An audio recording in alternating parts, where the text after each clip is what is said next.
Welcome to Shardcast, the Brandon Sanderson podcast. We're a bunch of mega fans giving you the news, discussion, and of course a whole lot of opinions about Brandon's works in the Cosmere. I'm Eric, and joining me today is not Ian, but Grace. Hi, I'm the investigator girl, sleuthing out all of the Cosmere ships and relationship advice. That's right. Also joining us is shipper extraordinaire, Alyx. Hello. This is going to be a lot of fun. I'm Feather Rider on the forums, or just Feather in a lot of places. So, yep.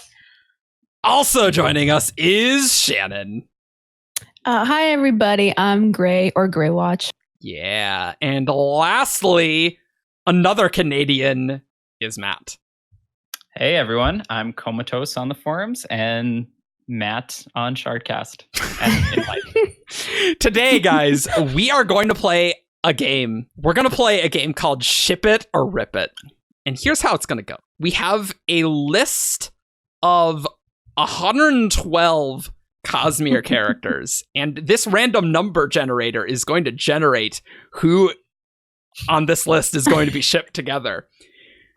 It's one judge, and two of us are going to be on the for team, and two of us are going to be on the against team. And the judge will determine which argument do they prefer. Are we going to ship them, or are we going to rip it?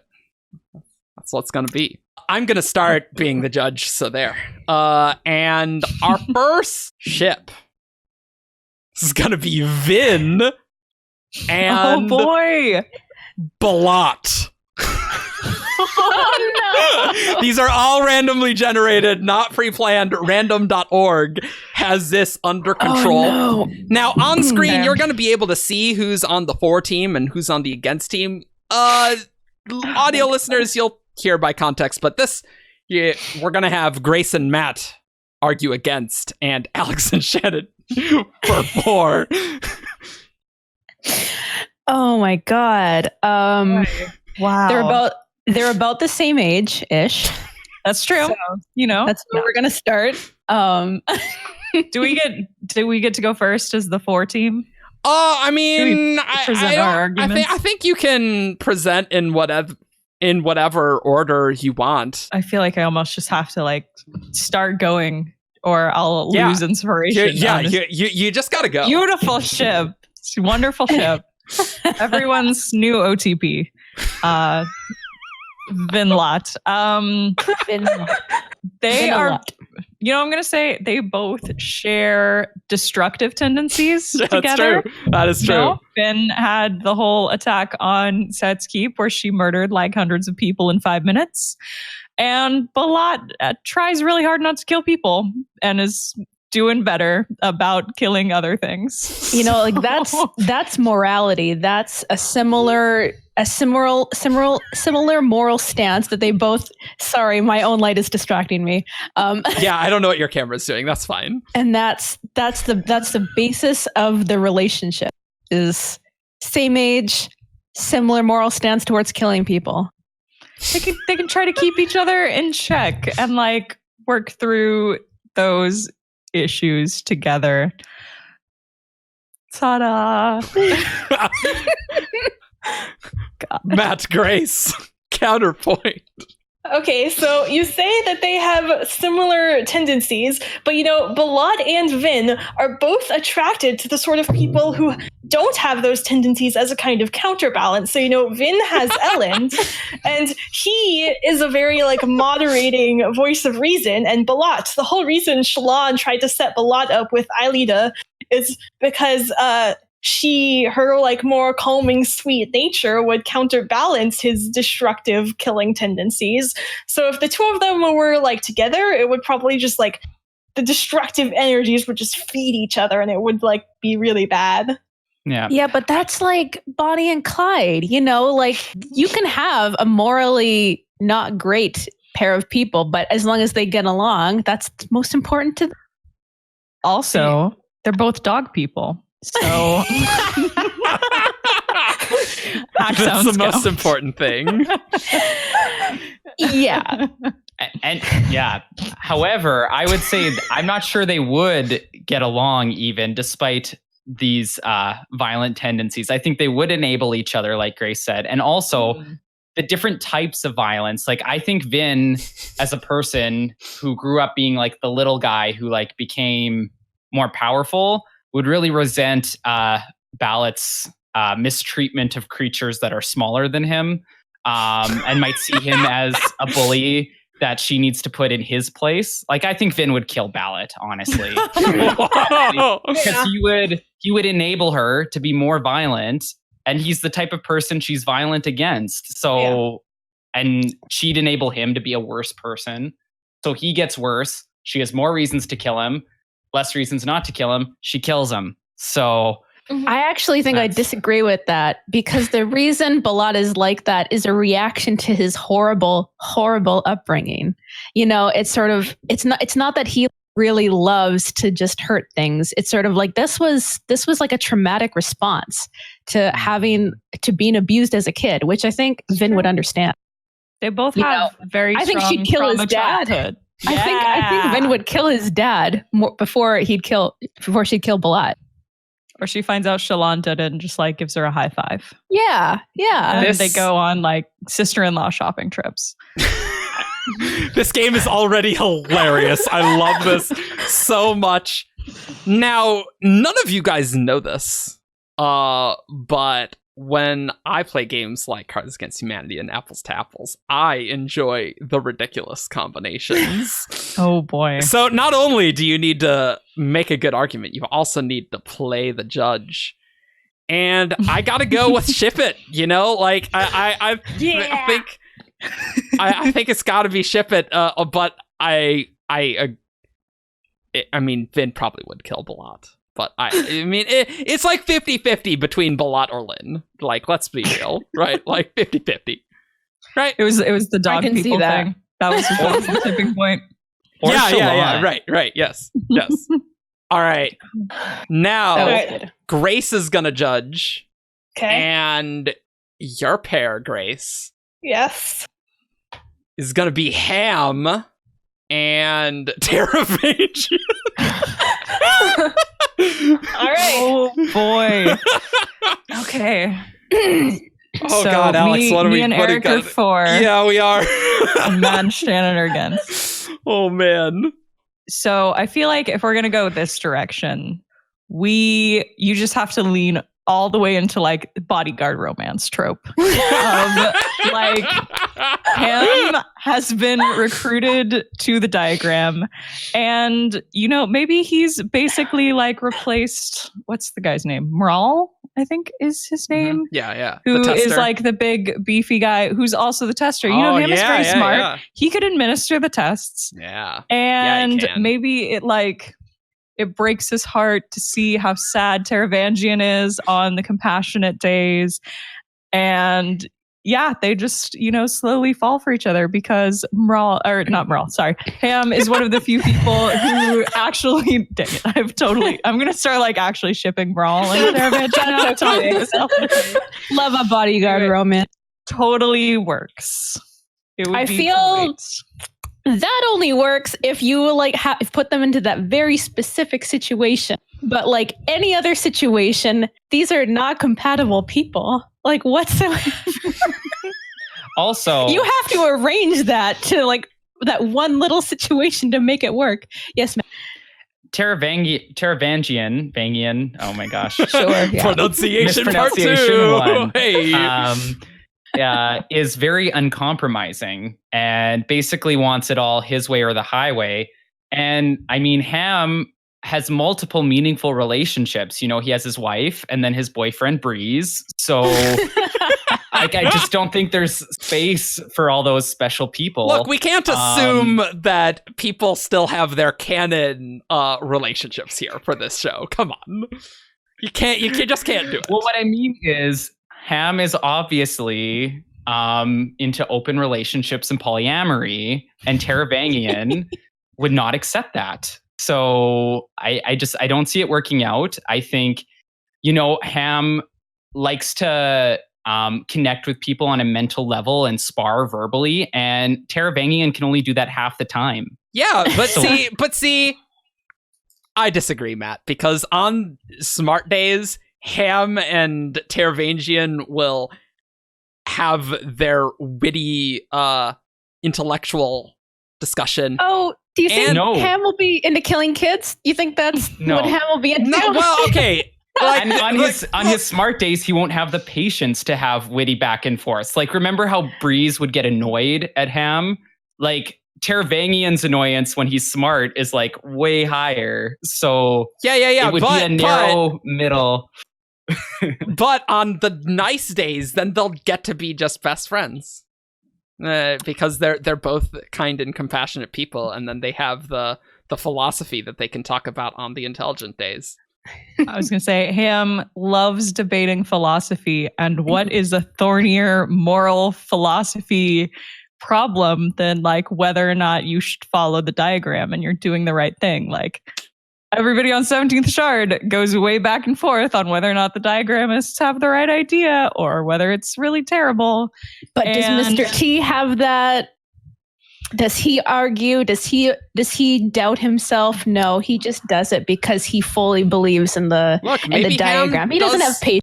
Maybe Ham just wants someone to take charge. That's fine. I think he can get caught up in the puzzle. It's fine. I think it's like really Ham's, interesting. Ham's really easygoing. Like, so Taravangian can be, wear the pants in the relationship. I think that's fine. There's nothing wrong with that. Okay, here's the thing. Ham is a beautiful, smart, amazing, just great soul who deserves the best in life. And Taravangian's story is not a love story. Look, Ham ends up do you dead realize if how he's many shipped with Taravangian? Do you realize how many granddaughters Taravangian has in grandchildren? Taravangian could have not just been with one person, but many people. He's a lover. And where are his current partners now? Probably in the ditch somewhere. Look, they're old, okay? That's fine. And that's definitely why they're named characters that he thinks about all the time. Yeah. No named. Brendan kind of has a problem with moms in general. Yeah, exactly. Exactly. Do you think it'd be better with dads? Do you think it'd be better with the partner of this person who is like clearly so intent on their mission and nothing else? Everything else can. Look, Ham had a mission. But not to the extent that Taravangian did. Gotta save humanity. That's really what. Yes, Grace. Grace has made her decision. We probably should. I think judges can just like interrupt whatever. It's like, all right, time to be done. I'm first gonna say, Alyx, Eric, I'm disappointed neither of you made they're both family men arguments. Taravangian with his grandchildren and Tam with his family. So that's another commonality. Sure. But I really did like that first story, Alyx, but I think Matt made some good points. So I'm giving this to the against people. All right. That's fair. Fair. I have to admit, you guys did pretty well. It's a pretty hard one to go for. I have such a hard time, honestly. I just go into instant ship it mode. Like, I had to like reverse. See, I'm like, oh yeah, Ham gets recruited, and then he's like conflicted over the moral prospect. Taravangian wins him over. If you had, vulnerability. If you had added something about like Taravangian's like family nature and how he like wants to protect them, but he has to do these hard things, and like Ham sort of had to like leave his family to try and take down the Lord Ruler, I might have given it to you. An AU where instead of Yasna soul casting the stone, Ham just like lifts it with his pewter to save Taravangian's granddaughter. Like, punch it. Yeah. Yeah. See, Alyx, Flex. I'm glad that you're just on my team on that round to carry me. This is very useful. Not anymore. No, we're not enemies. anymore. Now Matt's judging. Matt's judging. Oh, we got this, Eric. Who are we arguing for? All right, Matt. You have to judge to ship it or rip it with Sazed and Zane. Oh. Damn it. I want to argue for this one.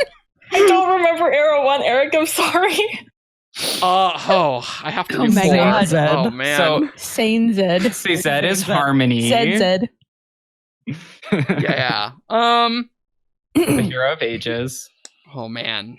Oh, and is Eric for Zane? Apparently in this one, yes. Eric is Yeah. for It's gonna be Zane. a Oh, man. train wreck. You have to come up with something Zane. positive. Oh no.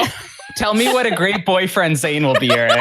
I'm so excited. Screw you guys. I hate random numbers. This sucks. All right, so in this hypothetical, Zane survived until Sazed picks up Harmony. So like Sazed can communicate with Zane in the same way that Ruin was. All right. And they're talking back and forth. And with that, like Sazed becomes a positive influence on Zane's life. And help me out, Eric. I'm trying And see, really, Sazed was connected to both Ruin and Preservation, and Zane was very connected to Ruin. Therefore, Zane is very connected to Harmony. I Right? love you. I love this. And, Thanks for trying. and really, maybe Sazed just needs someone outgoing as what he really needs. Like he likes Tyndwyl, but maybe what he needs is a little bit of he needs some of that opposites attract, you know? Except they're not 'Cause really they opposites because certainly Zane is are connected to opposite. Ruin still, right? So yeah. They certainly are not very compatible. I think they would have a lot of barriers, a lot of hurdles to overcome, and not just like external hurdles, like internal to the relationship hurdles, as in I don't think they would like each other, but not even like in a sexy hate way. I think they would just like literally just try to kill each other in the not sexy fun way. Sazed wouldn't kill he wouldn't kill a fly. See, not I mean, a fun this is- rivalry. This It is would just be my- like a Yeah, my thing is I think Sazed would pity Zane. And like Zane, he'd just be sad for Yeah, Zane Yeah, and think like exactly, is Alex. poor Then they'll human cuddle together. no. no. Cuddling doesn't come I from don't think pity. I don't think pity is a very good foundation for a relationship. I think Look, the it doesn't thing have is- to be a good relationship. It just has to be a ship. Okay. Zane is very specifically looking for someone to justify him. That's what he turns to Vin for, is like, tell me that the person that I am is okay. This sort of like destructive, really super damaged person. And I don't think Sazed could approve of that kind of person. But you know and what give him that Sazed's approval that he needs. You know what Sazed's religion is? It's all paths are valid. And Zane's path is a valid path. And Sazed would affirm that to him. Mm, This would You- probably you- help you- if I remembered think more of so? Zane's character, which I definitely don't. You have a lot of That's anger about it. towards someone you don't remember very, very well. All I remember is Just XX repress the Sephiroth memories. XX, and you know what? One half of Sazed's bedroom is pure black. XX Sephiroth XX. No, I agree. Sazed would find a religion for Zane. It might end up being one of those Kelsier murder religions, but you know, there's plenty of those. Sazed will find something.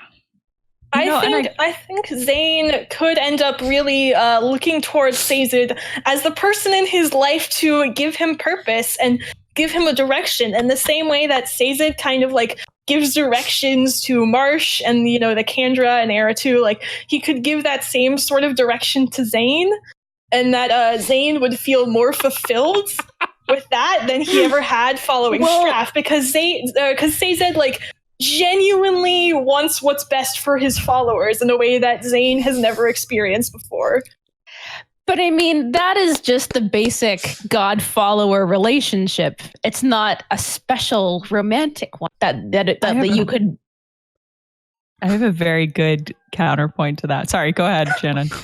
Okay, no, that was kind of it. I'm very excited. Oh, okay. I'm so ready, Alex. Gotcha. Sorry. I am thinking, if we're talking about like Harmony and Zane specifically, like say Zane is still connected, I think that would play out very similarly to how Harmony and Palm, another very damaged servant of Ruin trying to serve Harmony, and just it doesn't work, and kind of almost having turned out great. a psychotic break. Turned out and having to be killed. And, Harmony just feels horrible about that whole experience. Zane's already halfway to Palm. That's fine.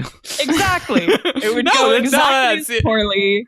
And it would not turn out well at all. Matt, and it would just make Sazed sad. Okay. Just a time bomb. I'm gonna call it. This was a very close one. Was it though? Because, I love my homeboy Zane.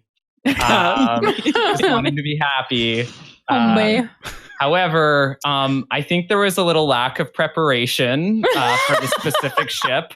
We don't prepare any of these, Matt. Screw you. I feel like there were some nuances of Zane's character that were just completely missed. Look, I read Well of Ascension once, like 5 years ago. It's been a really long time since I've read Well. And the Against just had a more flowing platform, so I'm going to have to say Against, and I'll leave it at that. But I'm still rooting for Zane, though. He's going to find out someday. I'm actually impressed how coherent my arguments were. Yeah, me too. I was impressed with you too, Grace. Yeah. I was mostly talking about Eric. Oh, yeah, no, mine are terrible. Yeah, absolutely. Like, I have to be on this show to record it. Not because I'm good at this game. Like, that's just a fact. All right, Shannon, you're judging. And you know who you're going to get? You get, Shannon, Odium. Oh, boy. And Emperor Ashravan from the Emperor's Soul. Oh my god, yes. Okay. I have to argue against an Odium we have to argue ship? against an Odium ship? I have to argue for this? Okay. Yeah, you do. Sorry, it broke up on me. Who's Odium and who? Ashravan from Emperor's Soul.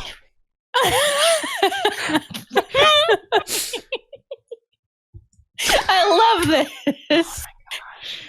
Okay, so great time to mention. I totally don't remember anything about the Emperor's Soul. So I mean, I don't either.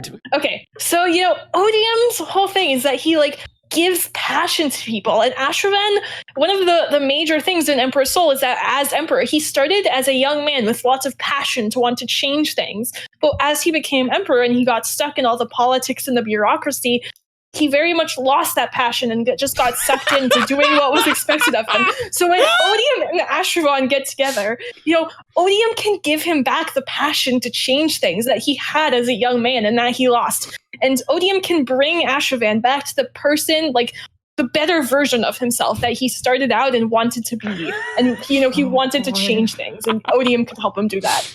Mm-hmm. This is really hard, Alyx. I agree. This is excellent groundwork, Grace. And then on top of that, I think they also they both are really their identities are so shaped by outward forces, because Odium has had to come to terms with his Shardic intent and wrestling with what it means in terms of his self-definition and how he defines himself in light of our episode on Odium versus passion. And click the link. And Ashravan also has a complicated identity because his new identity is a fabrication.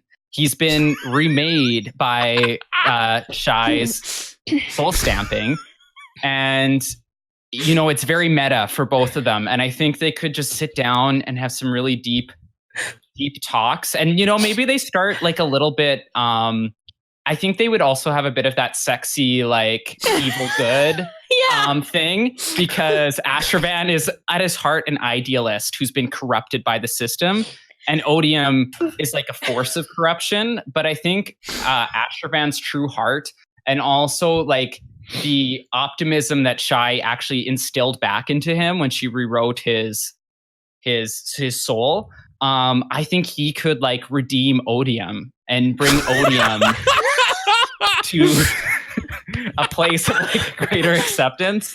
Okay. You know what? And it would be a great September romance. Really. Yeah. So wow. Thank you. So I think you guys are missing something very important. That Ashravan wanted to take responsibility for the Empire and the Rose Empire. And Odium just wants to take his pain away. Ashervan could never live with himself if he gave in to Odium, no matter how passionate that would be. But what is a romantic partner if not someone to share your burdens with? I just feel like because Ashervan isn't like a real person anymore. I mean, he's not the same person anymore. He's like this, like we said, this fake fabrication. And honestly, I don't think he has enough anger to be very interesting to Odium. Like, Odium's going after like Dalinar, battle rage, slaughters tons and tons of people. Like, Asheran is not that at all.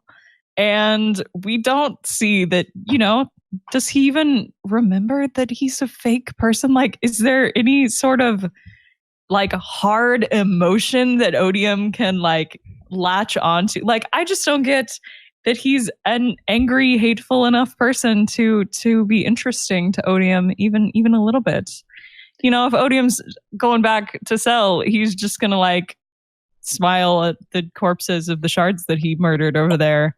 He's not going to care about this little king who's, over in some when Odium goes back to Syl, he's gonna manipulate Wern, who's way easier to manipulate than Ashervan. Exactly. Easy peasy. Wern is way more odious than absolutely cute, sweet little Rose Empire. No, they're too nice. Wouldn't even flip his radar. In rebuttal, First of all, rebutted by the judge. We don't know Wern at all, right? Yeah. We don't know Wern at all. I don't think we can say Odium would like Wern better than anyone else. He was gonna murder all of the Aralish. Or the Aralines. Secondly, you have no proof. Thank you. He literally sent a letter to Wrathen to murder them. There was no receipts. Anyway, I think we lost this round, Eric. No, and then Odium also exists outside of time, so he would be able to get to know. If y'all bring the spiritual realm in here, I swear to harmony, I'm done. He would get to know the Ashervan of the past and the Ashervan of the present, and you know what? Maybe he's the one who reveals to Ashervan. Maybe Ashervan is struggling with his identity and who he is and why he feels different. And Odium is the one who reveals the truth to him. And I think Ashervan does have some passion and anger because he wanted to change the system, and you got to be angry at the system in order to want to. Yeah, but he. Yeah, and after his wife died, he gave the whole speech about like, making sure that doesn't happen again and like finding out who did it. That's definitely the passion Odium likes. Yeah, but he just couldn't. Yeah, but Odium says that, but he actually takes your passion away. That's the thing. He takes your passion. Mm-hmm. He doesn't. Ashervan would be like Moash. He just wouldn't have that passion anymore, and he could never live with himself if he gave Odium that pain. Like, if he wants to change the system, that's because he feels responsibility for his people. So I think Grace and Matt really had it. I think the clincher was the point when Matt suggested that Ashervan could be Odium's redemption. I think that's a very bold take. They took me on a very strong, bold, like word journey, and I liked it a lot. There's so many fan fictions that could occur on this, and it's like. That was definitely something that I did not expect, and I did not know how to argue against. That's for sure. That was you took me on a journey, and we did very well there, Matt. Yeah, Odium's really the Kylo Ren of the Cosmere fandom. That's true. That's true. All right, Alyx, you are going to be Naku the judge now. The judge. I am your Skybreaker. All right, what's my ship? And now you are going to have Kenton. And Shannon has a red white sand. That's fine. Kenton and are you guys ready? The Stormfather. Oh boy. By the way, get my Spren copy. are definitely on this, and Ashertmarn is here. I'll let Okay. you know. I immediately have a thought, yes or no. So Okay, I y'all are, have to it's just in quickly it's in my get head. in some research in here real quick. What are we doing? Let's be honest. Kenton is a twerp, and the Stormfather does not care about twerps, and the Stormfather would push that twerp off the edge of Taldane into the ocean, and Kenton would never be seen again. Easy. And you know what Kenton's powers are based off of? They are based off of sand. And do you know what the high storm has away the such strong sand. winds. Easy. Even like giant rocks get blown. Do you think like these tiny little grains of sand are going to survive? No. Like the second the Stormfather and Kenton meet, the Stormfather's going to blow right past him without even a second glance. What is the mark of character? You keep your promises. And Kenton starts at the bottom saying, I'm going to be this. And by the end, he is this. He does the thing. Yeah. He keeps gonna his be- promise. The very best. Like no What? one. Yes. What No one does, ever what does was. the Stormfather care about? The Stormfather doesn't care about twerpiness or not twerpiness. He cares Kinda about does. he cares about whether you keep your word. And that's the important thing. That's the main thrust of how the Stormfather looks at people. First of all, do they keep their promise? Yeah, but would the Stormfather get romantically involved with someone who just kept their promises? The answer is no. This is how we start off. We have to start off with, is he even the kind of person you positive versus negative? We have to start. There is a positive starting place. Yeah. I think, Kenton is someone, he has father issues. Yeah, has a lot of antagonism with his father.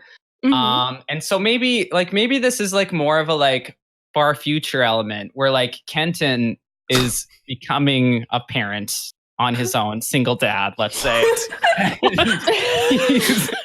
And you know what? He's with just the like Stormfather. He's like, I'm so in doubt because I don't have a good relationship with my father. And then you know what? The Stormfather just comes in and is like, let me show you how to be a good parent. And then, something just blooms as they care for that little like dark-skinned, blonde-haired Kenton baby, and they fall in love and start a family. No, I think the Stormfather would remind Kenton too much of his own father in the negative ways, though, because Kenton's father, their antagonistic relationship came about because Kenton's father Lord Praxton didn't think Kenton was good enough or powerful enough to follow his dreams and make it to the top. And so he tried to shelter him by keeping him at the lowest possible Sandmaster rung. And the Stormfather, his relationship with Syl is kind of similar because, he was so worried about her bond with Kaladin that he always tried to protect her and prevent her from achieving her own dreams. And I think Kenton would see that side of the Stormfather and his side of parenting. And I think Kenton would really relate more to Syl in that situation and resent the Stormfather in the same way he resents his own father, and that would cause too much conflict for them to ever be in a relationship. But as they grow in friendship together, when you're relating to someone, that's when you start to be able to change them. We've seen the Stormfather be able to change and grow and release those strict boundaries. And who can do that? But someone like Kenton who refused to give up. Literally, that's what he did.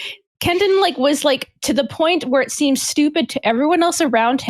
He refused to give up on what he said he was going to do, and that's really admirable. And I really think that would get through to someone like the Stormfather, where it's sort of here's a positive force. This is something that the Stormfather himself would have to admire, and then see that aimed at another goal, which the Stormfather is okay, let's change my mind. We've seen that happen. We know it's possible, and I think Kenton could do it. And I would also like to offer a point on the sand and storm element. You know what?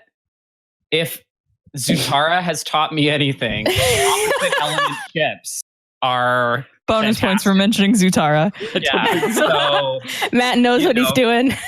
like you Very know, you well got played. that earth air, opposites attract. It's very cool thematically. So Yeah, but the See, but- Stormfather would just render Kenton powerless. And he would feel impotent, and it would just remind him of how impotent he feels against his dad, Lord Praxton. Okay, here's I'm the like thing. thinking of like 4 arguments as you guys are talking, and I'm like, no, I have to argue against. I think I've made my decision, and I'm Okay. going to refute what Eric just said. Okay. Ever known Kenton to feel powerless in any situation? Because here's what I feel like is going to happen: is I'm definitely for this ship. This is a great ship. As soon as we heard it, I was like, absolutely, what a fantastic ship. But none of y'all argued perfectly for it. Because what happened is the Stormfather would be all high and mighty and grumpy about having to interact with stupid, foolish mortals. And Kenton would be like, I don't care. I'm awesome. And I'm going to do it anyway. And the Stormfather would be like, that's so annoying. Yes, But it's exactly. kind of hot. Dang it. And that's how that would happen. You know, it's one of those like, you annoy That's me what I was so much, trying to get at. Is but I sort of can't- like that's. but the, also you're fascinating. And I was the argument I thought of for 4 that I was so excited to get into was how like Kenton wants to like keep the Sandmasters together because they were going to be disbanded, and the Stormfather gets like Unite all them. excited about uniting, and I was so excited. I had to argue against. And then I also can't like, believe we found our new OTP guy. Yeah. and also, like, Shit. the We're learning so Sandmasters many need to things. stay hydrated because they get the water, and then it's like the storm. Oh, it's such a perfect ship, and I had to argue against it. It made If me only sad. I had read White Sand before this. That's true. Also, Sandstorm is just the perfect name for a ship. And also, y'all talked about Kenton's daddy issues, and I think you could have a Storm daddy kink. You know, you never. Yeah. Whoa. All right. Sometimes issues leads to interest, not lack of interest. I guess Anyway, that's definitely 4. Oh, Good yeah. job. great. Great ship. Thank goodness I get to judge because I am terrible at voting for these. It was really hard to judge, actually, because I was like, I love this ship instantly. It's going to take a lot to get me off it, and I'm thinking of all my own arguments for it. I know. It's tricky. I mean, like, half the people arguing against it were just like thinking of 4 arguments they wanted to say. So It's a Honestly, great ship. So good. All right, guys, you have to go with Syl and Marasi. oh, I'm so glad we're oh, 4. good. All right, sorry, that is a great ship. Yes, man. I feel like I already have so many opinions just hearing about Right? that combination. Just hearing the name, and I'm like, oh man, I think they would click super well. Like Oh, they're both young women who like want to go like charge into the world and take it by storm, and just like, oh my god, they would be unstoppable together. And I can't see them not liking each other. Just, oh my god, can you imagine? I think one of the things is Marasi has this, like, she likes to think she's very orderly and, you know, no nonsense, and keeps everything. You know, she's a stats person. She likes numbers and figuring stuff out. But Marasi's deep my down, bae. She's Marasi great. loves chaos. And that's why she likes getting dragged on crazy adventures with Wax and Wayne, because deep down, she wants there to be some mayhem so that she can be like, oh my goodness, I can't believe this is happening, but also I'm having a ton of fun. And I think Syl is all about mischief and chaos. And Marasi would kind of like pretend she wasn't having as much fun as she was, but she would be having tons of fun. And they'd get along great. Yeah, like a house on fire. Exactly. You know, I feel like Syl could be sort of like Wayne, but less annoying and more just like makes her laugh. Definitely. They could Syl fill is that like role. Syl is definitely like way more positive than Wayne is, you know, Like just Wayne without the misogyny. But you know what else? Marasi is a policewoman, and you know, Syl doesn't care about laws. She cares about doing what's right. So I think, you know, Marasi is just too too caught up in like the laws and the letter of the law for them to get along. I think they would have an argument, and I think their like views on morality and life would just be too different, and they couldn't reconcile that. You know, they might seem like they get along at first, but I don't think like long term their senses of morality would line up well enough for a relationship. Yeah, I think I could see like a friendship angle, but I'm not really seeing the chemistry on this one, because I think Syl thrives when, like, she's someone who I think would thrive in that like antagonistic relationship to start, because she's a reformer, and she's also a force of like like she likes that opposition and that conflict. And I think Marasi does too. And so I think they would just get along, and there would be no fizzle. There'd be no fire chemistry. And so they'd be like good friends, and they could talk about their respective partners. But no, I think really they have exactly the kind of personalities that would keep pushing each other forward. You know, like they both, like Marasi, like she's not like a stickler for no reason, but she has ideals. She wants to change things for the better. And this is a very like powerful, or, you know, both of them have this. And I feel like they would have that, like the exact, like kind of like create momentum, like between themselves of like, not pushing each other over the edge in a bad way, because I think they both are ultimately very like moral, righteous women, but you know, like that they would always be pushing towards something better and good. And then, you know, like they both have like that energy and fire in them. I love it. They would just, I think it would just actually feed it more. What's more attractive than someone you just have like that, you know, you have the same moral values and passion for the same thing. I want to put forth an AU in which Syl is a human in like Ellendale, and joins a rifle club, because can you imagine Syl with a rifle? She'd have a blast. Just give Syl a gun, and she, you know, she could like be a coin shop. Hi, Dalish. And they could just be like rifle club buddies together. Also, they would wear the cutest outfits and borrow each other's clothes all the time and always be adorable, and they'd be the best couple. But the end, case closed. You know, I think they're both these young women, and they're both, you know, don't necessarily have the most experience in the real world, and they're both kind of naive about how the world works. And I think that they would just get crushed by the realities of life, because neither one of them have that like life experience that I think, you know, and really both of them, you have like, you know, Syl is bonded with Kaladin, and he's seen a lot, and that dynamic works really well. And, you know, Marasi is always paired with like, you know, at first she likes Wax, and he also has a lot of life experience. And I think just together, they just are too young and too naive, and they don't know what they want truly yet in life. And I think Marasi is more focused on kind of like, I think she finds older people like interesting and intriguing. And I think honestly, she'd probably get a little bored with Syl, because it's kind of the same thing over and over again. Like, haha, look at me, I'm mischievous. And I think there is that element too of the young romance that maybe flames out quick and then doesn't go anywhere because they grow apart, right? Who are they going to be in the future? I think pretty different people. So even if they might intersect for a while, I don't think they have staying power. Everyone becomes someone different when they grow up. Couples have to choose to keep liking the person even as the changes happen. And I don't think they would. So that's like, I don't think they would. Wow. This alternate AU real quick. Marasi as an Inksprin, and they both meet while bonded to their respective Knights Radiant, and are like making faces at each other across Erytheru. And it's good. Anyway, continue. Make your decision. I must say the against argument was very well argued.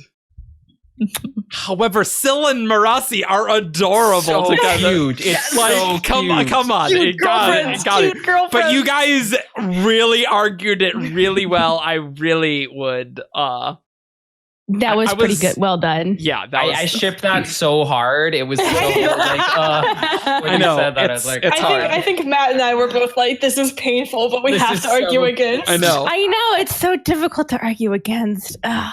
All right, 'cause Okay. they're two faves, right? They're two favorite I characters. know. Yeah, Yeah. exactly. And so, Beloved.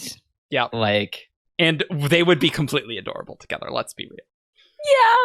But So cute.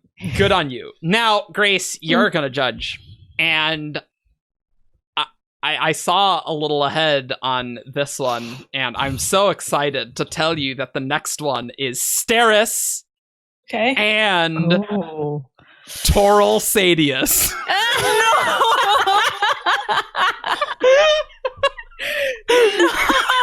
How could you do this to me? I have to argue for this ship. Yeah, we do. I have to argue for this ship. Hey, Matt. What's up? We get to take the moral stance here. What's up, Matt? Hey, guys. This is going to be a terrible ship because Sadeas is a bag of garbage, and Steris does not deserve this. She deserves the world. And this would be bad on every conceivable level. The only way it's good is like if Sadeas gets his own way and his own satisfaction, and we hate that. So it's bad. Bad relationship. Okay, let's be real. Think how organized Steris could make all of House Sadeas. More Like- efficient evil, you mean?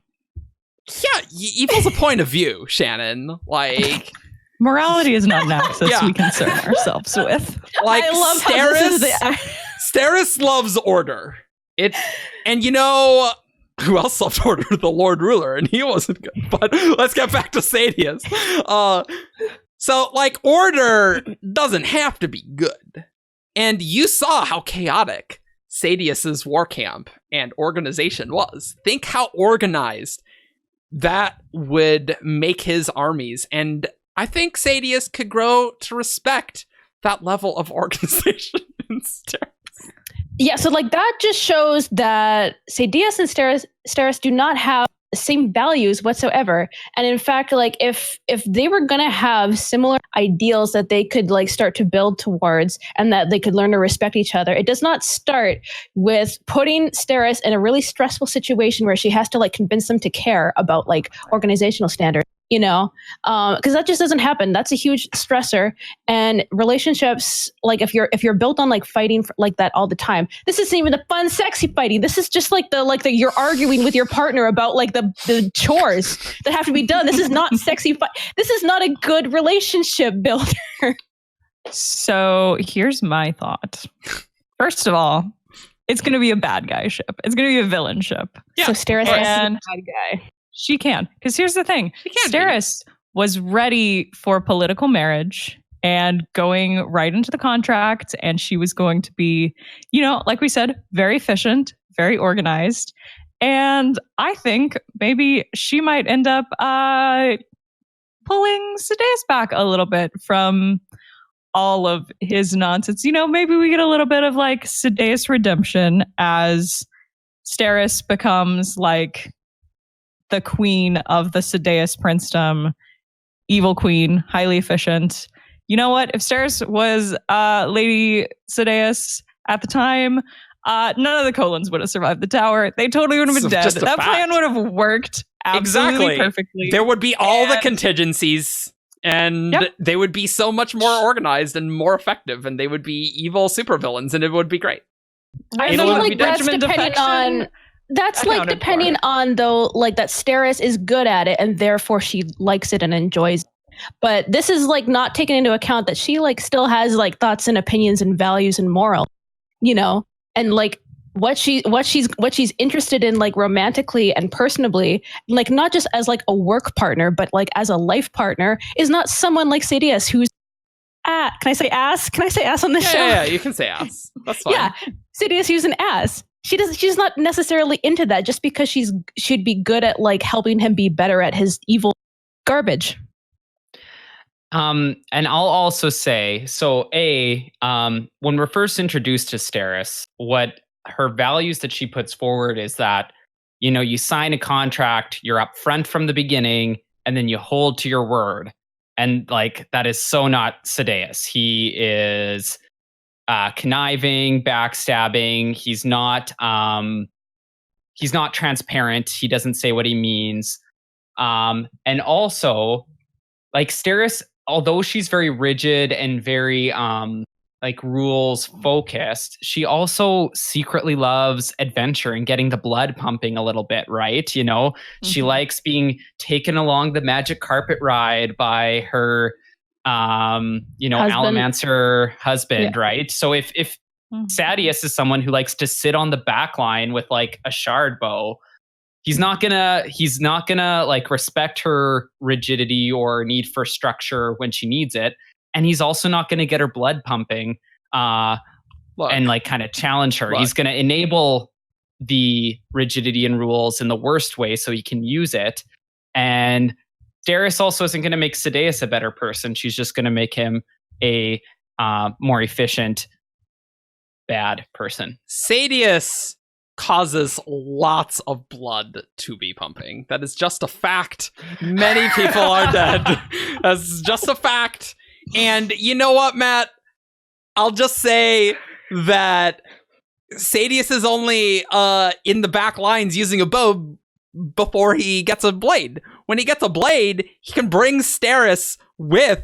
He doesn't. Does he ever use his blade? Does he ever lead the charge? We see it off screen because we're not involved with the Sadeas' armies in Words of Radiance. Oh, okay? really?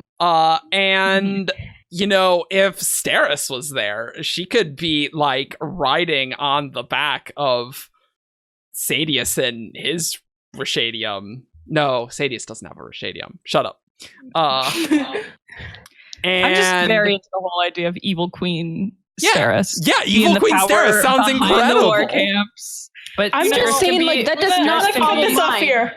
It's evolving. Okay. Steris would feel the thrill. She loves the thrill. That was me going, I'm going to judge it, Eric. That was not an invitation for you. Okay. Sorry, that's it. That's it. Yes, okay. That's all. So I love the idea of Evil Queen Steris, but I think Matt's contract argument swayed me to the against. I really liked the whole, she's up front and Sadeas likes to like backstab and go against his word, so this goes to the against. That was a tough one. It's tough. Yeah. Well, I'll be honest, I shipped it at the beginning. I was Evil Queen Steris. I was feeling that. I was feeling it too. But I got there. I was like, no, I don't think that's her whatsoever. No. Like I'm not opposed to the idea of Evil Queen, but not Evil Queen Steris. It's in an alternate universe. That's the thing where one of my other points, I was like, Steris can be the Evil Queen, but she doesn't need Sadeas to do it. So like, that's kind of my thought was like, she gets stuck in this political marriage and he's awful. And she's like, you know what? I'm smarter than he is. I'm just going to take over. And then she does. And it's wonderful. And Sadie's like, dang, that's really hot, actually. No, she'd kill him. You can't leave someone who can take over again. Yeah, this is something I didn't remember, but doesn't Sadeas also make fun of Renarin at one point? Yeah. Oh, yeah. He has total contempt. Yeah, do you want the direct quotes? Because I know all of them. Total contempt. That's fine. Let's go to the next one. And I'm judging. Grace, I think we're going to have an easy time arguing for Matt. Oh, no. Because, look, oh, no, Shannon. It's Kelsier and Ruin. I want to argue for it. I love straight off the bat. Kelsier's a bad person, doesn't deserve love. Wow. Oh my god! I'll think of some actual arguments. You may notice the judge putting a heart around his Kelsier. Like, do I even need to say anything? It's so obvious that how great they would be connected. They are connected. Say, I love Kelsier, but I also have very high standards for his potential romantic match. So, look, Matt, it could go either way. You know, Matt, yeah. Go ahead. Ruin would be very loyal to Kelsier because Ruin and Preservation spent thousands of years together on a planet. So I think Ruin has shown that he can commit to a long-term relationship, building a life with a single person. So I think he could make that commitment to Kelsier as well. Ruin has a love of hemalurgy as well, and so does Kelsier. They have common interests in destruction, killing nobles, and hemalurgy. These are all things very near and dear to Ruin's heart, and very near and dear to Kelsier's heart, because he wouldn't currently have a heart without hemalurgy. So really, he needs that, and Kelsier needs Ruin. Kelsier. No, Kelsier. Don't do that. Don't do You're my that. teammate, but no. Kelsier is a showboater, and he needs all the attention to himself. You think he's really going to share that with someone like Ruin, who is super powerful and super show-stopping, who also loves his little tricks? You know, like I think they would get in each other's way too much. Yeah, but what if Kelsier was Ruin's champion? And then... I mean, That's a bleep. Yeah. And like Ruin and Kelsier could just have that sort of deep capital C connection that really any relationship truly needs. So Kelsier needs Ruin, and Ruin needs Kelsier, because Ruin, before he was freed, he needed Kelsier to do what he did to get free. So Ruin also needs Kelsier. And you know what else? So if we're talking, and also going to like more the Vessel 80's personality, you know, 80 was very, you know, Ruin needs a strong commanding force in his life, because Ruin can and will like overtake and overpower anyone who doesn't have that strong commanding force. And Kelsier is that very like leader. He is uncompromising when he decides on something. He goes for it no matter what. I think, you know, he could take Ruin and take control of Ruin in a way that other people like don't have the will for. And I think Ruin would greatly appreciate and like that. Okay, so here's my counter argument. Ruin isn't very fun, and Kelsier is all about fun. Because I don't know if you guys remember, like when Ruin talks to people, he's like, "I'm the shopkeeper who's tidying up the end of the world, and it's so nice and it's gentle." And Kelsier would be extremely bored by Ruin. Just, you know, he wants to set the blocks up and just knock them over. And then he's done and the world is over. And Kelsier doesn't want the world to just be over. He wants there to keep being chaos and mayhem. And yeah, they can go to other planets and destroy them too.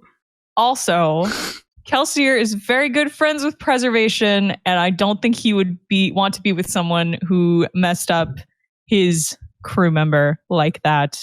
He and Fuzz had a great connection, and they were good friends. And I don't think Kelsier would, you know, look past that to start a relationship with Ruin. You know, look, Kelsier likes power. It's just what it is. And you know, you say that Ruin, the way he talks is very boring. I think that's just another argument for it, because they complement each other so well in that way. Kelsier is so incredibly charismatic. He could be, you know, sort of the face and the voice of their operations, doing a lot of the talking. Yeah, it's.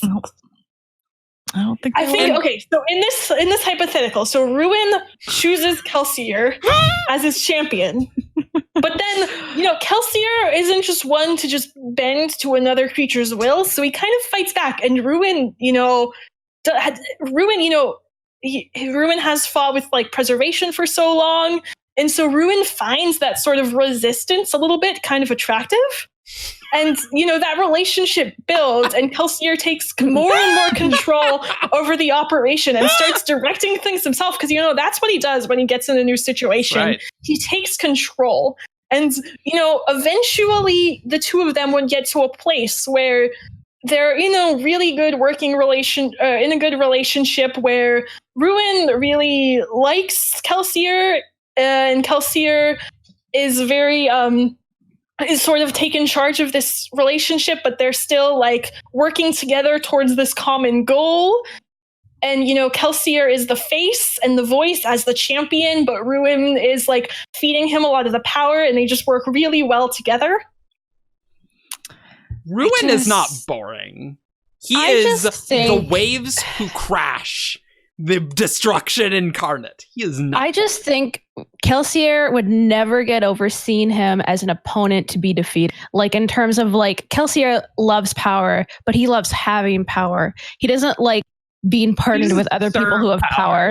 Yeah. He doesn't serve power. He doesn't be friends with power. He takes the power for himself because he wants to be the best one in the room. He's playing the long game for when Ati dies, and then he'll take up that power. I don't think he's always going to be against Ruin, not with him. Hemalurgy. See, I think it would start with that, but that's where a lot of the like tension comes from at first, and after getting to know each other and realizing how similar they are, they can work together. I think that's what normal people do, but I don't think that's what Kelsier would do. See, you know, there would be a lot of tension at first, but you know what destroys that tension is a nice Shardic massage of destruction that would ease that tension right away.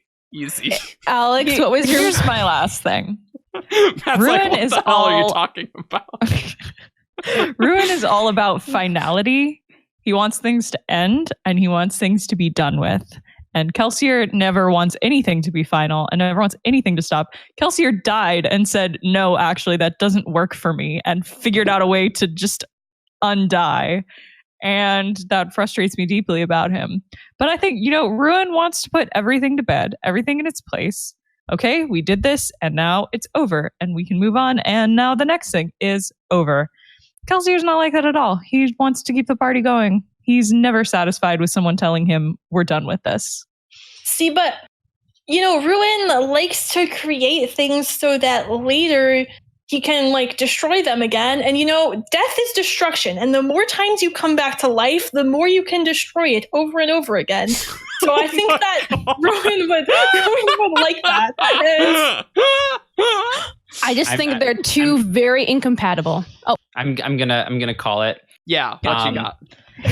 So I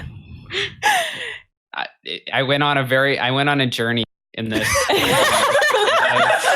This was a journey. Very, very back and forth. I love Ati, Ruin, and I love Kelsier a lot. But I think Shannon and Alyx convinced me they would not be good together. Wow. Kelsier and Ruin, not even shift. though I dig it, but I think right now I need to rip it. So rip. Wow. Rest in peace. We did it. Another high five. We're a good team. okay. All right, Shannon. Eric and Grace, you did very well, though. Okay. I feel like that was such a slam dunk that I feel bad for not winning that. Me dancing around the relationship, the power dynamics of that. Yeah, no, it was all. I think what the point about Kelsier always wanting to be like the best was a big flipping point for me. Doesn't share spotlight well. It doesn't share spotlight. And you know, I thought about this in my own head. Like when they first meet face to face, he punches him in the face. That's not like a great way. To me, I like that, but also I couldn't use that because I like that personally. Yeah. So I'm like, no, I can't use the good argument. Yeah. That's just me though. That's my taste. I like some rivalships when there's a little bit of punching. All right, Shannon. It's fun. You are going to judge Nightblood. Oh boy. Solid. And Yelig-nar. The Blightwind. Oh no! Can someone just give a quick? Which one is Yelig-nar? Like Yelig-nar is the one that grants all 10 surges, consumed Aesidon, and gave Amram lots of magical powers and weird crystal things. Okay. And he's also sometimes called the Blightwind. I think this might go into some realmatics, so I'm just gonna sit back with my water. No romantics on my shipping podcast. Don't worry, Alyx. We got this under control. Okay. We got this under control. Like, can Yelig-nar even feel feelings? Would Nightblood not immediately judge Yelig-nar as evil? Nightblood would go, and Yelig-nar would be in a little gemstone, and Nightblood would just go over and break that gemstone apart. He rip Yelig-nar, done. They a gemstone can't use Nightblood. Like, what? Is Yelig-nar gonna get swallowed? Incredible. Okay, I think the fact that their powers are incompatible with each other is exactly why they might work. Because, because Nightblood doesn't understand good and evil and destroys things or determines things are evil by who picks him up and who doesn't, right? Yelig-nar can't pick him up himself. So, like, it kind of escapes the whole duality question. And you know what? Like, there is just so much. Nightblood is inherently a curious individual. And there is so much to unpack and explore and learn with Yelig-nar. I think it's just the mystery that keeps on giving. Like, Nightblood's curiosity will never be sated, right? Also, Yelig-nar is one of the most powerful entities in the Cosmere that we've seen, like one of the more powerful ones. So he's one of the few that like wouldn't be super scared of Nightblood potentially, right? And I think in some ways they kind of, the way their powers work are almost similar, and I think that would work well for them because, you know, both of them intend to help the people they're bonded with and grant them power, but ultimately end up unintentionally consuming them. And I think that, you know, I think that similarity, you know, there is a little bit of that tension there of like, which one will get would one of them get consumed? Would one of them not get consumed by the other? But then it just ends up like working really well because, you know, they can bond over, you know, the people that they've tried to help, but then accidentally killed instead. Okay. And bond over the fact that they're both imitations or like recreations of something else that kind of came out stranger. Yeah. So we know that both of them are into bondage. Yes, that's true. But clearly it would have to be a threesome because clearly in order for Nightblood to be picked up, Yelig-nar needs to be consumed by someone. That's just a fact, okay? But I don't know. See, when I don't know where you're going with this. I don't know either. I don't know what I'm doing. But when I'm just worried. This person picks up Nightblood, do you think Nightblood is just going to be satisfied consuming that poor human and or singer? Their soul? No. Nightblood is going to consume Yelig-nar too. And it's going to be a very parasitic relationship. And that's just it could never last. It fundamentally cannot last. It would fade so quickly because Nightblood is so hungry. And Yelig-nar could never satisfy that desire. You know, sometimes the least permanent of relationships are the most beautiful. Like, it's something. These violent delights have violent ends. Yeah. Just a fleeting. The shortest loves burn the brightest. Burn the brightest, exactly. And you know, we also don't know what their like cognitive aspects are like. You know, Unmade are inherently like, and Spren inherently live more in the cognitive, and you know, maybe Nightblood's cognitive aspect is, you know, something a little bit different that actually could have a relationship without bringing, you know, someone else into it and could, you know, work better in that way. You know, they would want to have that relationship on like in the realm that's works best for the two of them. You know, they're not necessarily just the physical realm. And you know what? The person they're both bonded to could be their like on-call relationship counselor to help them work through. Who would immediately be killed. It was like, welcome to this counseling session. 30 seconds later, it's like, I'm completely dead. I've been consumed both ways. Then Yelig-nar's is killed by Nightblood, and it's all dead. They're just all dead. Enjoying a meal with your partner is a very important part of healthy relationships. You need to just sit down and have a nice meal together and enjoy their company. If you can't last longer than 30 seconds.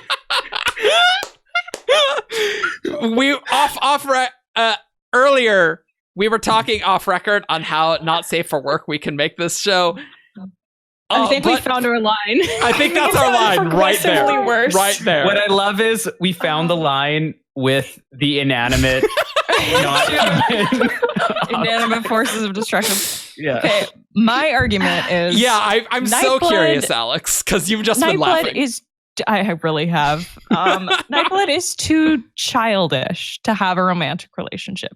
Even though he's been around, Nightblood is whatever you want. That's right. Even though they've been around for hundreds of years, they obviously don't have a concept of time, and they don't really grow and develop as a person.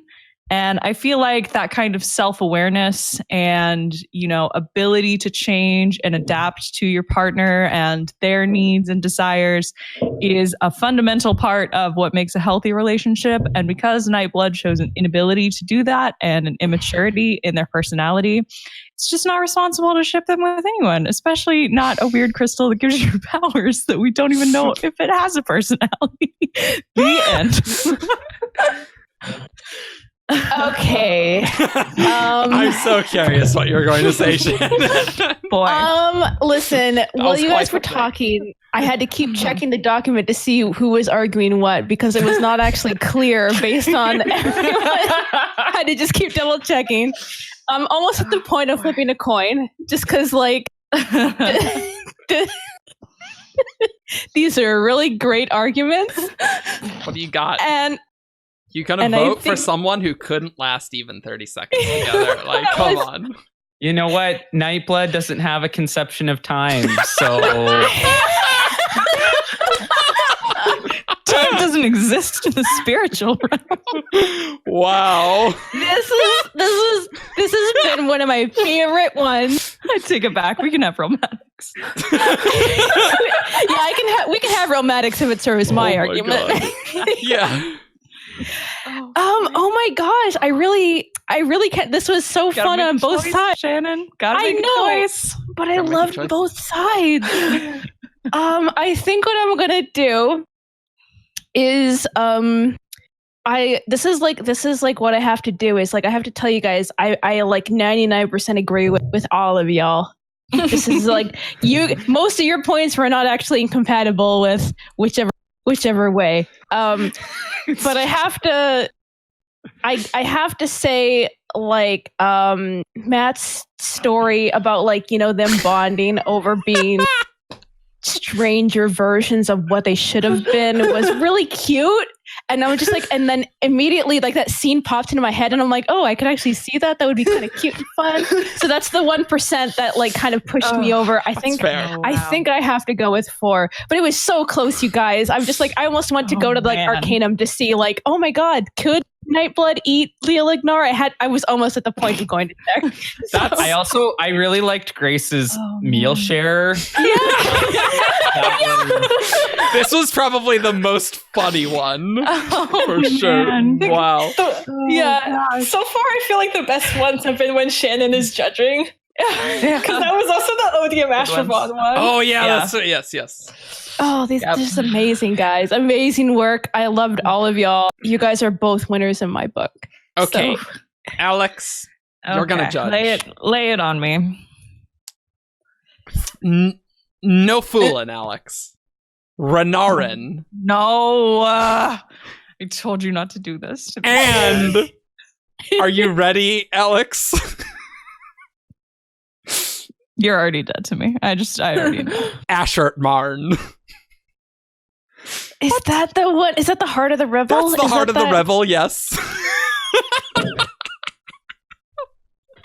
Okay, I'm good. I'd like to wish a very good luck to Shannon and Matt, who are going to try to tell me why my darling boy would be great in a relationship with this malevolent force of hedonism. Okay. The stage is yours. Renarin. I'm so ready. Shannon. Renarin wants things, and he has constantly in his life been told he can't have. Constantly, over and over again, by the shape like his family, by Alethi society, by just like everyone around him. He's felt like he had to be one thing, and he never felt like he could act on what he ever wanted. With Ashertmarn, he would never have that problem ever again. Ashertmarn is not like gluttony. Like it's about going for what you want. That's what was happening at the heart of the rebel. People were going for what they wanted. And I feel like Renarin could really benefit from just someone like taking off some of those what's the word for that? I'm losing English. Layers. Boundaries? Boundaries. Restrictions. Restraints. Yes. Self-restraint. Oh, good. We're back to restraint. Yeah. Yeah. And I think like Renarin could really benefit from someone taking removing those kind of restraints and telling him it's okay to want and to go for those things that he wants. Okay. Mm-hmm. And I also think, I think that's a great point, Shannon. I think Renarin is so controlled by the forces around him. And also, the noises that he's making. Ashertmarn's, though, from Ashertmarn's perspective, look at what Renarin has done with Gliss. This creature that was made and convinced him he was going to betray everything he thought was important and that he was going to be killed by his own family. But Renarin is still able to see the light in Gliss. Just think about the light that Renarin could see in Ashertmarn. I totally agree. It's another redemption story. Ashertmarn gives Renarin permission to be Renarin fully and unapologetically. And yes. Renarin enables Ashertmarn to just be like the lighter side and be redeemed. Genuinely agree with this because I really feel like the pieces of Odium are not like actually beyond actual goodness. Like the pieces of him, like there are pieces of that do have like good intentions. Otherwise we could never even be talking about the possibility of Gliss being, we could never talk about the possibility of Sha not being good. Because don't react yet. And also Renarin. I swear, Alyx, I did not specifically pick Ashertmarn. The random number generator, I saw Renarin and it was Ashertmarn, and that's what it was.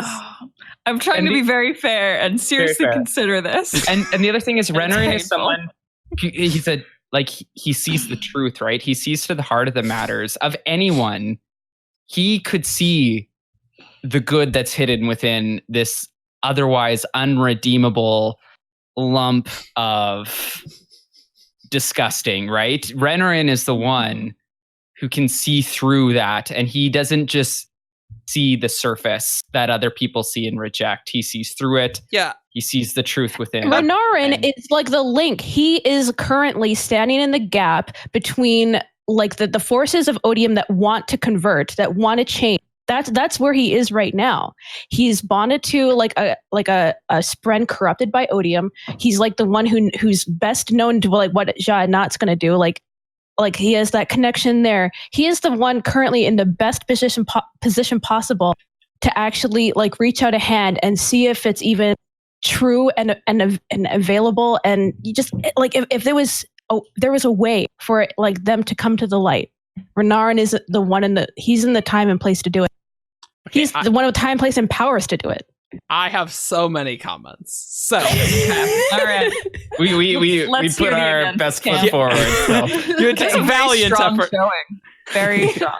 Okay, I don't think Renarin would be attracted to a giant black beating heart. First of all, I would just like to point that out. I don't think Renarin would want to be near that where he would be in orgy fest. I don't think that's Renarin's game, okay?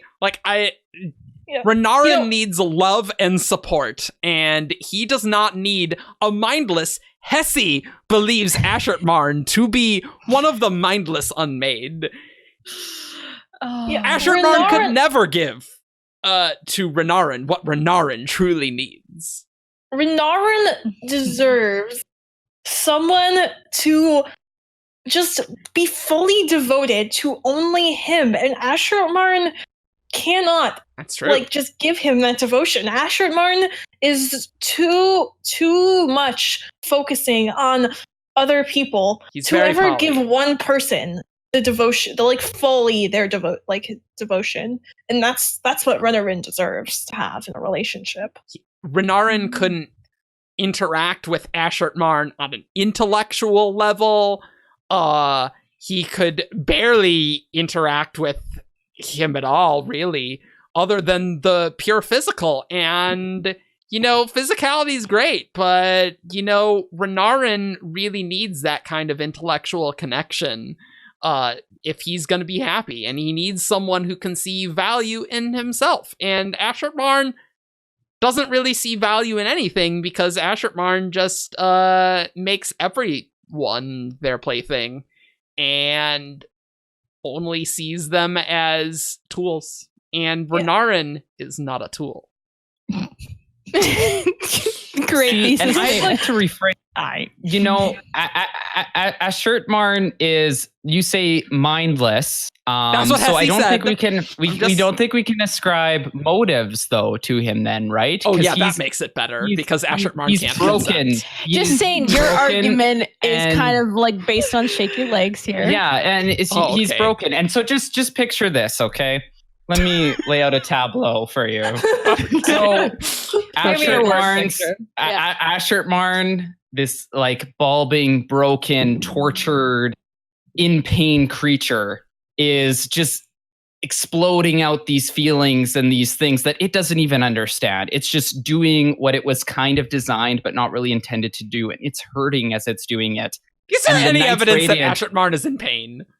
The Knights Radiant assemble, and they come to kill Ashertmarn, this beast of destruction. And as they get there, one by one, they're taken by Ashertmarn's influence and forced to do these depravities, except for Renarin.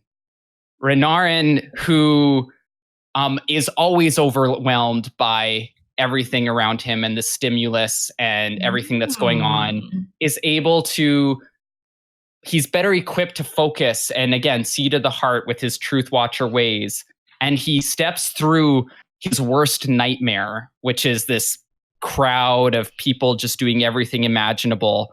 But he takes a deep breath and rises above it, walks through to the center, and he starts, glowing in the darkness. And he reaches out a hand and touches Ashertmarn, the beating heart, and he feels the heartbeat and says, "I hurt too." And then, true love, man.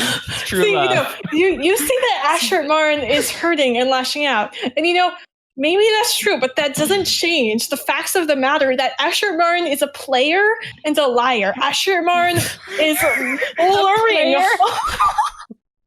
all of these people in, and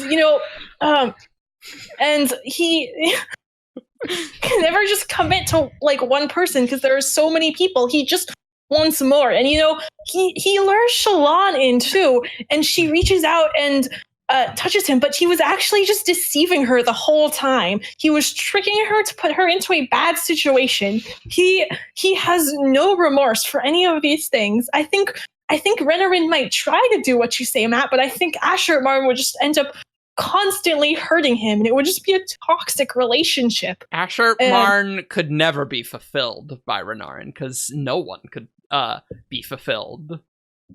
Ashertmarn aren't they all? Could never. Aren't some of them trying to change their natures? Isn't that what Isn't that what we're learning about? So we know it's possible. But Ashertmarn has shown. You're making a valiant showing, I must say. I gotta call it. Okay. I was enjoying your arguments very much. I was enjoying just watching Alex's face through this entire thing. This is why this being on video, youtube.com/user/17shard. I tried really hard. I hate all of you. I tried really hard. This game. I hate this podcast. I hate the Cosmere. I can't believe this, but I gotta give it to the Force. And here's the thing: it was the face off where everybody is like overwhelmed, and that's Renarin's superpower. I'm like, that's very Lapis Lazuli in the final showdown in Steven Universe, and I love that moment. And I love the idea of Renarin as like the unmade redeemer who also maybe does need to learn to indulge his own wishes sometimes. Matt is too good at this game. Fine. Matt has this ability to just say the most insane statements with a straight face. He comes up with the fanfic and sells it, and you're like, you know what? I would read that fanfic. I would. That sounds incredible. I'm just saying everything. every time I didn't judge, I won. So Yeah. And I will say I had no clue what I was going to do for that one because I was like, there's no way. And then Shannon started talking and I'm just like, okay. I had my argument immediately. Shannon got the wheels moving for me, and then I was like, okay, we can work. We're a good team. I was definitely enjoying your arguments too much to want to interrupt and argue against it. It's really true though. Like it was positively hilarious. I think we knew we had an uphill battle, so we were just like, we cannot we can't let the momentum fall. We have to believe. I like how much personality we ascribe to Ashertmarn. I would just like to point out that Kelsier and Ruin were ripped, and Renarin and Ashertmarn were shipped in this show today. I would just like to point that out here. I'm just saying, okay, that's where we're going with this. People bring out their A game, man, when it's a tough ship to fight against. I don't have an A game on this show, Alex. I have a C game at best. I'm feeling just like extremely vindicated is not the right word, but I feel very like validated. Victorious. Validated. Yeah, the V words. Victorious. Vindicated, validated, just Vini Vidi Vici. Yeah. I did conquer, didn't I? You did. I feel like Shannon and I also really played to Alex's that's true. Y'all understand. I was trying to with like Ashertmarn as a player and Renarin deserves someone better, but I think it was just like too little too late.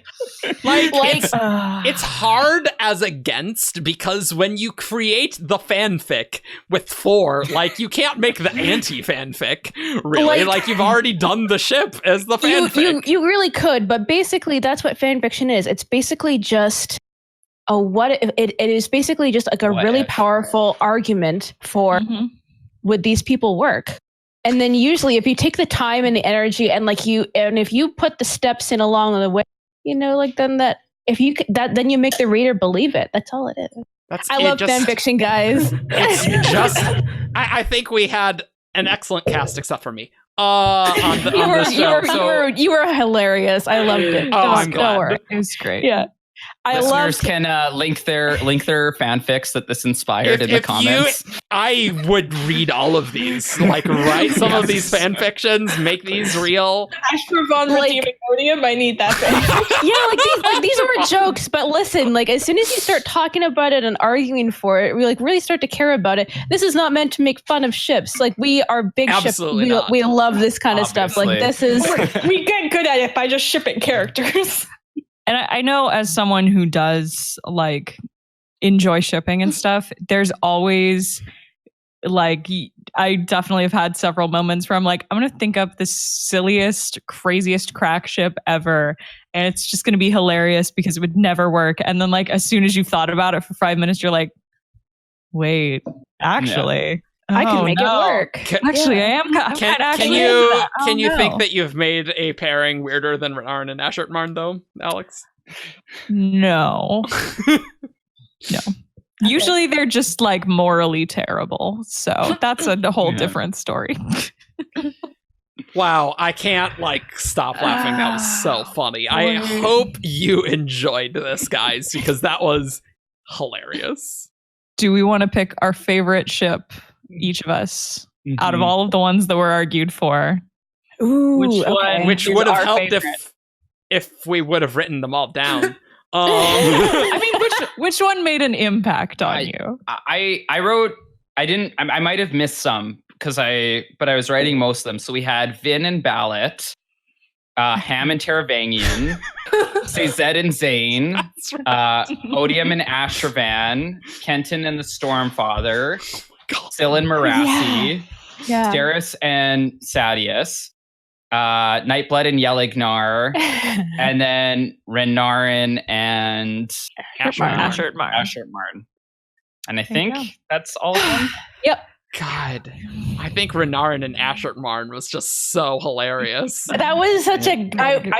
That was so passionate. Passionate. I'm too emotionally furious at that one, and I'm still really into Evil Queen Steris. So I am too, Alyx. That was incredible. I can see it, guys.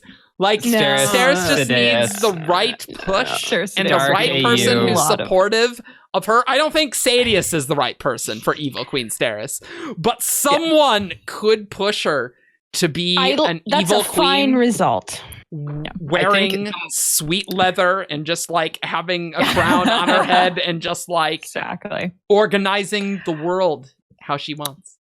There's definitely, I know Shannon knows about this because I think Shannon might have shown me this, but there's a comic about Zelda getting roped into a political marriage with Ganondorf. And I'm like, that. Yeah, seriously though. That, as a ship. That was a good time. It's a great comic. I think for me, the most like authentically shippable and like, oh yeah, that would totally be a thing. And also characters I could see Brandon potentially putting together, maybe, probably not, but like Syl and Marasi, I think actually like the chemistry, and those are the type of people Brandon tends to put together. So like, that's a Brandon romance. Yeah. I was surprised how much I love Stormfather and Kenton. Right? It's really fun too. Right? Oh, that was a good time. Now I feel like I have to give a different answer for the fifth. No, what was mine? You just need to believe in your heart of hearts, in the heart of the revel. What you I think I enjoyed arguing the Renarin and Ashertmarn one the best, but I don't think that was the one that was my favorite, like impactful one. Oh man. I'm just thinking about my victories here. Oh my gosh. All of them, you mean? Except when I judged. Yeah, and then you couldn't come to a decision. So. I did come to a decision, but it was just a very difficult one. I think I really liked the Odium Ashertmarn one. Like that was really fun to judge. That was just like that was really fun places. That was a good one. I think then Yelig-nar Nightblood was really fun to argue as well. Oh boy, that went so many places. It went in all the places. All the places those crystals can go. No, don't. No, shut it down. No, let's go. We're done here. I think we are done for this part. But you know what? After this long game show, you know what you need? You need a game show segment, and it's time for Who's That Cosmere Character? This character is from Roshar. Menace. Tien. Talm. Braze. Void in drag on a horse. It's time for Who's That Cosmere Character? Caw. All right, Yeah. so listeners, this is how the game is played. You send an email to wtcc@17shard.com with 5 clues in the character they correspond to. I read each clue aloud, and after each clue, our contestants have a chance to guess who's that Cosmere character. You're so Let's good begin. at saying that, Grace. Had a lot of practice. Yeah. Also, This first one, Master K. Bob. Clue 1. This character is human. helpful. Renarin. It's not Renarin. Don't steal that from me. Would you have flipped if it was? Yeah. Just, Is take it- my laptop and just toss it. Is it? All I can- Steris. While not we're on the Steris. topic.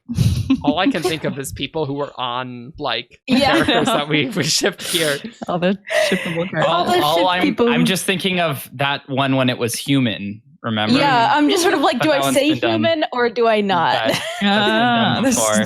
This character is human. There you go. Yeah. I'll it's human. cross it Yeah, off. we've Is done it that before. human? It is not human. Okay. Is it Seth? It is not Seth. This character has no extra investiture beyond like their innate investiture. Oh, Basically, That like they're feels like they're a Nalthian. Just the way that it's worded. I don't think that has to be like that. That just means they don't have like magical powers. yeah. I feel like this character has like no magical powers. Is probably the better. Way of saying it. Is it Doxson? It is not Doxson. Is it Marasi? Does she have powers? She does. She's an Allomancer. She does. What? Yeah. When did that happen? She burns cows. She She's has- got. She's Since like birth? It's the Oh like. wait, no, I knew that the fasting. Yeah, it's- Never. That was still my guess though, so it's all too. I'm It is gonna go not with smart. Reen. It is not Reen. Is it? I had a good one, and now I mean, not a good one because we have like 2 very vague clues. Is it Tin? It is not Tin. Con woman Tin. Okay. Okay. This character has traveled extensively. Risen. It is not Risen. Man, Risen was good. Naz. Is it It is Naz? not Naz. I was Is thinking it it too. Maze? It is not Mraize. He might have magical powers. He might. We don't know. We don't know for sure. He hasn't displayed any magical powers yet. No. Is it? Oh my god, I'm so bad at this game. Is it? No. Investiture. No Hadan. Oh no. Is it no? Jesus. He was a No, it is not Nohadan. Was Clue he? 4. Yeah. Clue 4. This character is not a world hopper. Oh. I feel like they were because it just was be too obvious. We have such a small pool. We have such a small pool of world hoppers. I feel like that leans heavily toward Roshar. It does. So who is well Is traveled it on Roshar? Sigzil? It is not Sigil. Oh no! Sigzil's a And also, yeah, he's a Is it- he becomes a squire. I think Never I'm saying the right name. Is it Vistim, the merchant? Is That the was name? my guess. Oh, I'm gonna be It is furious. Vistim. Screw you, Matt. Oh. Clue 5 If was only I this remembered his name. I'm like, oh, it's Risen's guy. Ah. Clue 5 was this character has had an apprentice. I'm genuinely upset by that one. Good one. Because I was like, Good. listen. Good. Popsk. Rapsk. I switched, so traveled extensively was before world hoppers, so you guys would Yeah, guess. that's a good switch. Yeah. No. This next one was sent in by Gavin Morrison. Oh, Sends our them all. Hi, favorite. Gavin. He does. Hello. Clue 1. This character fought in an army. Tien. It's not Tien. Rock. It's not Rock. Is it Taleb? It is not Taleb. Ham. It is not Ham. Hmm. Clue 2. This character did not trust his friends. I feels very characterizing, but now I have to think of who it could possibly be that fits that.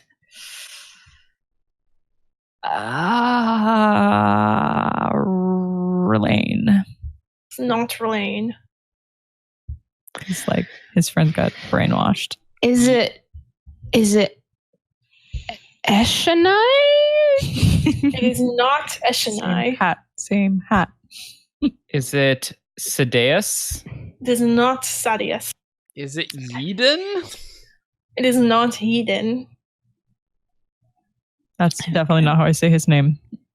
Yeden, I said whatever. Yeden. That's Yeden. fine. I don't feel strongly on that one. Not worth the pronunciation. Ken. Not worth. No, Who cares? I agree. Clue 3. This character has seen a rare type of investiture. A rare type. What's rare? Rare cards. Did we get specifically This does not original- trust his friends? Yes. Or their friends? Well, Okay. it says his. This original clue said has seen pure investiture, but I find that phrase meaningless. So Is it? I think the phrase pure investiture. Is it? Kind of. No, that doesn't make sense. Is it Kelsier? Is not Kelsier. Is it Dalinar? It's not Dalinar. What was the first clue? Fought in an army. Fought in an army. Fought in an army. Fought in an army. Doesn't trust friends. Rare investiture. The investiture was not well done. Fully undercut. I prefer my investiture medium rare personally Medium rather rare. than rare.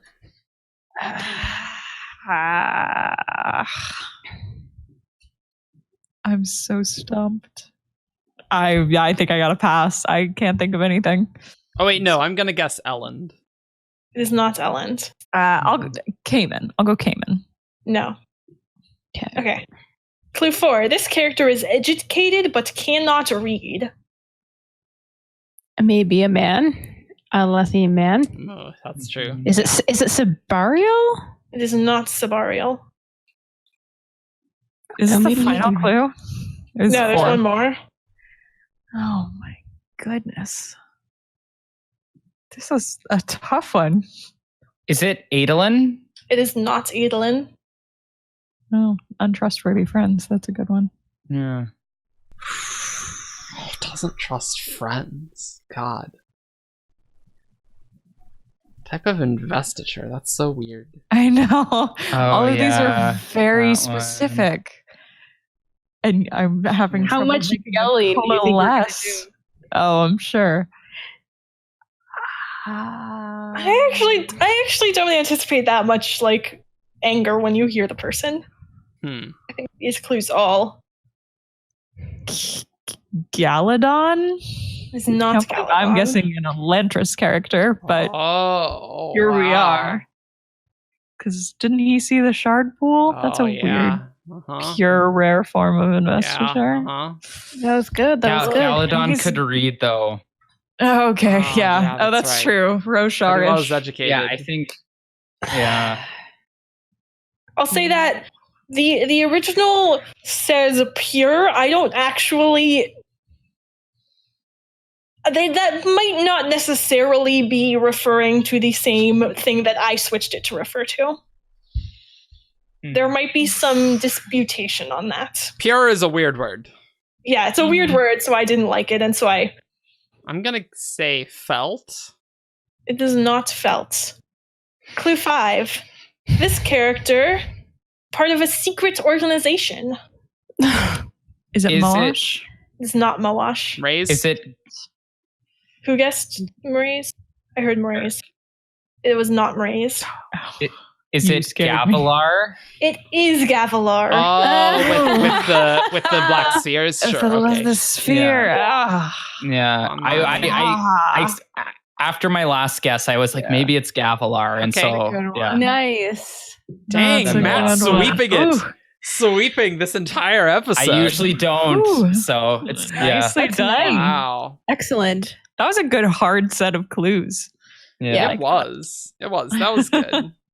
I guess the not trusting the friends is because he didn't like tell anyone what he was up to. Is that kind of? I think And it's the secret referring society? to specifically when he was killed. He asked Seth who did it, and he lists off like Sadeas, Stadikar, Restoris. Yeah. That's right. Thydakar His was friends not are his friends, first murder suspects. But Yeah. Restairs, he didn't actually believe that it was Restairs. Just suspect. Just was like, I can't think of anyone.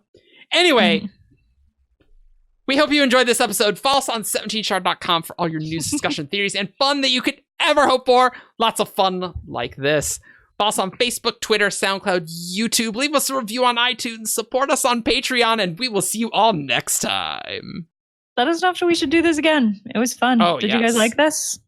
We want to do this again. So Cool, fun new format. I hope you enjoyed. Vote whether you would have shipped or ripped below. Yes. On each of And them, your arguments. Mhm. And yell at us that we judged incorrectly. Yeah. Sure. The judging was the like hard. Oh, it was hard to judge. It was hard to judge. All right. Okay. Bye. Bye. Caw.